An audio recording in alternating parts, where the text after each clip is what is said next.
அழுகக்கூடாதும்மா. சரி. நீ அழுதிங்கன்னா உன்னோட எதிராளி சந்தோஷப்படுவான், ஐயா கஷ்டப்படுவான்.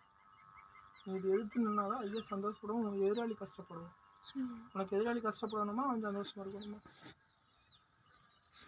வேண்டாம், சந்தோஷமா இல்லைம்மா, நீ சந்தோஷமா இருந்தாதான் அவன் உங்களோட அதாவது எதிராளிங்கிறது உன்னோட கிரக நிலை, மனிதர்கள் கிடையாது. சரியா? ஒரு மனிதனுக்கு ஜனன ஜாதகத்திலிருந்து 9 நவகிரகங்கள் இருக்கும், அது சொல்லிட்டு வந்துட்டு இருக்கும். அப்போ நம்மளுக்கு கிரக நிலையில் சரி இருந்தால் நமக்கு எந்த பிரச்சனையும் வராது. கிரக நிலை கொஞ்சம் மோசமாக இருந்தது அப்படின்னா ஏதோ ஒரு வழியில் ஏதோ ஒரு பிரச்சனை வரும். அவங்க தான் எதிராளின்னு சொல்லுவோம், நாங்கள் மனிதர்களும் சொல்ல கிடையாது. புரிஞ்சுக்கிட்டீங்களா? அந்த எதிராளிகள் நீங்கள் அழுதுவீங்கன்னா அவங்க சந்தோஷப்படுவாங்க, அந்த கிரகம் சந்தோஷப்படும். புரியுதுங்களா?